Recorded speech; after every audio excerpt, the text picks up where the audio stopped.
The first time I was sold, I was 12 years old. I remember the room because of the curtains. Pink, with ruffles, the kind of curtains a little girl might choose for her bedroom. But this wasn't a bedroom. It was a guest room in a house in the suburbs, with a four-poster bed and a bathroom attached, and the pink curtains were supposed to make it feel less like what it was. My stepfather Marco drove me there. He was wearing his golf clothes, khaki pants, a polo shirt with the club logo, the uniform of respectable men who did terrible things in their spare time.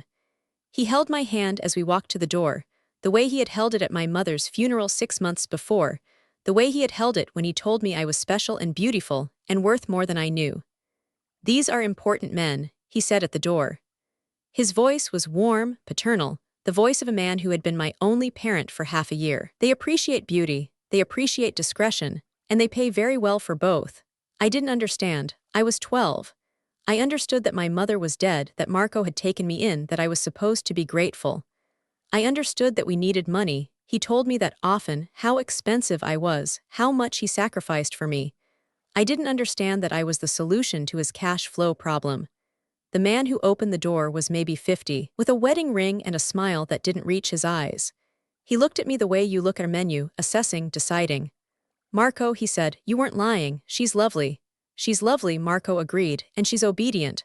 "Aren't you, Luna?" I nodded. I had been trained to nod. Trained to be polite, to be grateful, to be whatever the adults in my life needed me to be. "Good girl," Marco said. He kissed my forehead. Then he took an envelope from the man, thick, cash, the first of many, and he walked back to his car. He didn't look back. He never looked back. I stood in the doorway with the pink curtains behind me, and I learned that love was a transaction, that my body was currency, and that the man who called himself my father had just sold me for the price of a used car. Welcome to Little Bunny Stories. If you're here, maybe you know what it means to have your childhood priced and sold. Maybe you know the particular horror of being told you're special while being treated as merchandise. If this is your first time, hit that subscribe button. We tell stories here about survivors who don't just escape, who turn the weapons of their captors into tools of their liberation. Here's my story. Here's my story. Marco was my stepfather for 4 years before my mother died. He was an accountant, respected, meticulous, the kind of man who organized charity golf tournaments and was invited to neighborhood barbecues. He wore wire-rimmed glasses and kept his hair combed neatly to the side. He smelled like aftershave and peppermint. My mother loved him, or she needed him, or she was too tired from working double shifts at the diner to see what he was. I don't know. She died suddenly, an aneurysm, they said, though I would later wonder, and Marco became my guardian. My only family. My jailer. The selling started 2 months after the funeral. At first, it was just parties at his friends' houses, men in suits, women in dresses, me in whatever Marco told me to wear. I was supposed to serve drinks, to be charming, to sit on laps and laugh at jokes I didn't understand. I was 12. I thought this was what daughters did for their fathers. I thought this was how I earned my keep. By the time I was 13, the parties had moved to hotel rooms. Corporate credit cards paid for suites with city views. For room service I wasn't allowed to eat. For minibars that the men drank from while I sat on the bed in underwear Marco had bought me. I learned to count ceiling tiles, to dissociate, to leave my body while it was being used and return to it when the door closed. Marco was always organized. That was his nature. He kept ledgers, leather-bound books, the kind he used for legitimate clients, with dates, names, amounts, services. He showed them to me once, proudly, the way a father might show a child his trophy collection. "This is how we survive," he said. "This is how I protect us. If any of these men ever betray me, I have proof. I have leverage. Do you understand?" I understood that I was inventory, that my body was line items in a ledger, that the man who was supposed to protect me had turned me into a commodity with a depreciation schedule. I was 14 when I started keeping my own records. A diary, hidden in the lining of a suitcase Marco never opened, where I wrote the names I heard, the dates, the amounts Marco mentioned. I wrote about the pink curtains, the hotel rooms, the men with wedding rings who called me sweetheart while they hurt me. I wrote because writing was the only thing that was mine. The only thing Marco couldn't sell. I was 15 when I realized I was pregnant. I didn't tell Marco immediately. I waited, watching my body change, feeling something grow inside me that wasn't mine. It was his, the baby of one of the men, I didn't know which, a product of inventory use that Marco would have called shrinkage. I knew what he would do. He would sell the baby, or abort it, or use it to control me further. I was 15 and I was pregnant, and I was already planning how to escape with a child I didn't want but wouldn't let him have. I didn't need to plan. I miscarried at 16, in a hotel bathroom, blood and pain, and a small shape in the toilet that I flushed before anyone could see. The man that night, a judge, I learned later, a man who decided children's fates in courtrooms, had been rough. Too rough. I woke up in a hospital, Marco at my bedside, smiling his warm smile. My niece, he told the nurses. So reckless, so troubled. Running with the wrong crowd, they believed him, of course they believed him, he was respectable. I was a teenage girl with no parents, no history, no one to vouch for me. I stayed in the hospital for 2 days. Marco visited, brought me flowers, told me how worried he'd been. When they discharged me, he took me home. Not to sell me again, not yet, to recover, to heal just enough to be useful again. I waited 3 months. I stole $300 from his safe. The combination was his birthday, the kind of arrogance that comes from never being challenged. I packed a bag with my diary and a change of clothes, and I walked out the door while he was at his golf club, never looking back the way he never looked back. I was 17. I had been sold for 5 years, and I was free. Freedom, I learned, was not the absence of chains. It was the presence of choices I didn't know how to make. I lived on the streets for 6 months. I was too young for shelters that required parental consent, too old for foster care that would have asked questions I couldn't answer. I slept in bus stations, in all-night laundromats, in the back pews of churches that left their doors unlocked. I ate from dumpsters, from soup kitchens, from the kindness of strangers who saw a dirty teenager and assumed I was on drugs. I wasn't on drugs. I was on survival. On the adrenaline of being invisible, of having no name that mattered, of being finally, completely, no one's property. I got a job at 17 and a half, lying about my age, using a social security number I bought from a guy in a shelter for $50. I cleaned offices at night, empty buildings, fluorescent lights, the solitude of mopping floors while the world slept. It was the first time in years that I was alone in a room, and no one was paying to be there with me. I saved money. I got a GED at 19, studying in the break room with flashcards I made from discarded paper. I enrolled in community college at 20, taking accounting classes because numbers were the only thing Marco had taught me that I could use against him. Numbers, I discovered, were power. They didn't lie. They didn't hurt you. They didn't look at you like a menu. They just were precise, predictable, controllable. In a world that had taken every choice from me, numbers gave me the illusion, then the reality of agency. I got an associate's degree in accounting, a bachelor's, a certification in forensic accounting, the art of finding truth in financial records, of tracing illicit transactions through the maze of corporate structures and offshore accounts. I got a job with a firm that specialized in fraud investigation, then another job with the FBI working white-collar crime. I was good at it. I was better than good. I had an instinct for hidden transactions, for the patterns that criminals left in their spreadsheets, for the way greed always showed up in the numbers if you knew where to look. My supervisors praised my attention to detail, my persistence, my ability to see what others missed. They didn't know that I had learned these skills in a bedroom with pink curtains, counting the seconds until a man finished, memorizing the names he muttered so I could write them down later. They didn't know that my attention to detail was trauma, hypervigilance, the survival mechanism of a girl who had learned that her life depended on noticing everything. I didn't tell them. I didn't tell anyone. I built a career, a reputation, a life that looked normal from the outside. I was Luna Vasquez, forensic accountant, the woman who could find a needle in a haystack of financial data. And then I found Marco. It was an accident at first.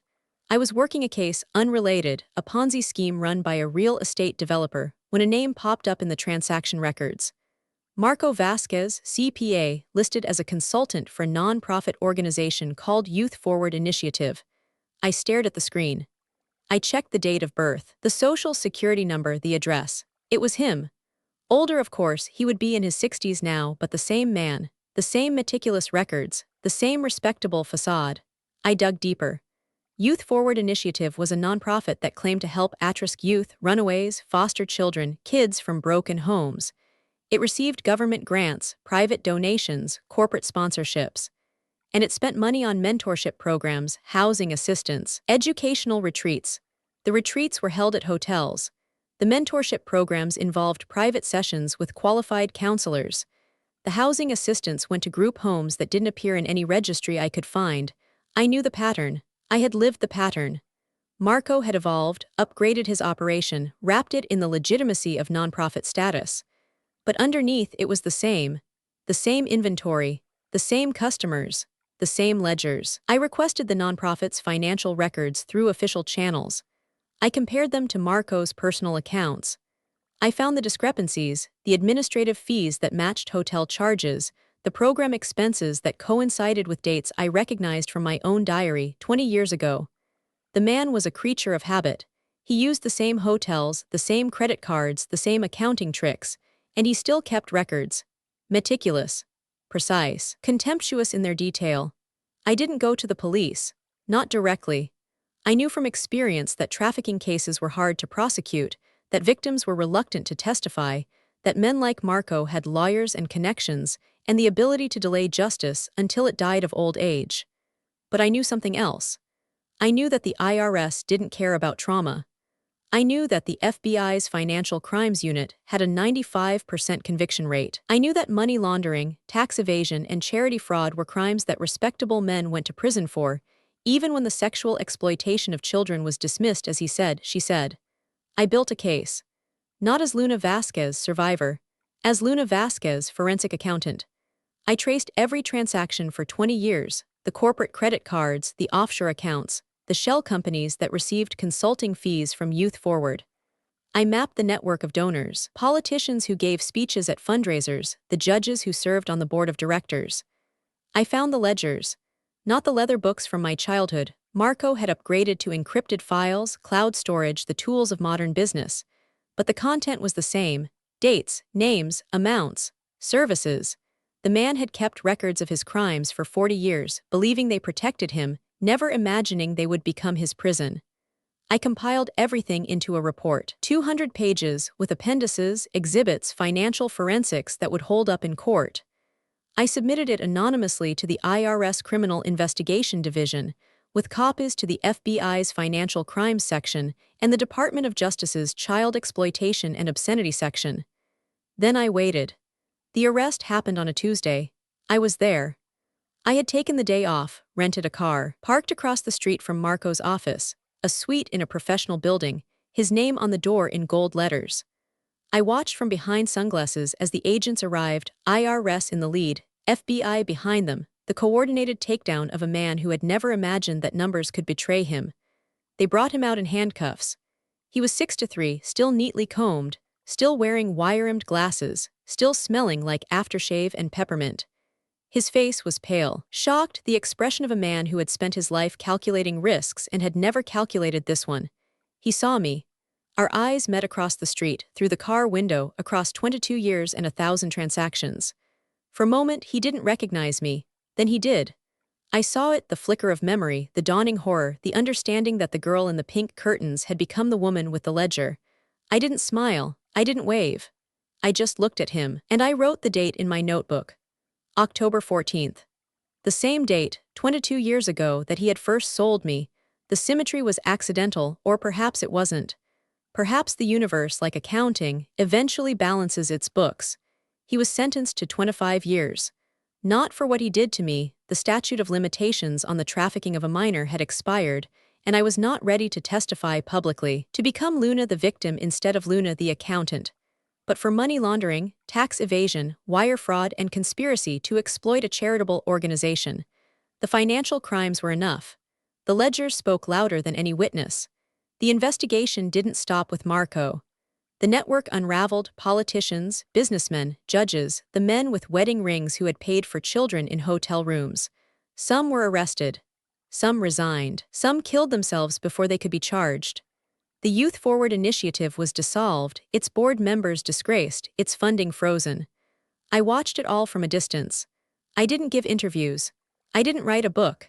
I just did my job, turned in my reports, and went home to my small apartment with the deadbolt and the security system and the diary I no longer needed to hide. But I wasn't finished. I opened La Casa de las Cuentas 2 years after Marco's conviction. It was not a shelter. There were already shelters, brave and underfunded, offering beds and counseling and safety to survivors. What I offered was different. I offered numbers.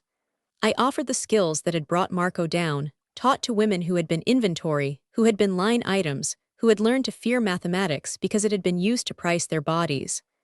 I trained survivors as forensic accountants. I taught them to read ledgers, to trace transactions, to find the financial footprints that abusers always left behind.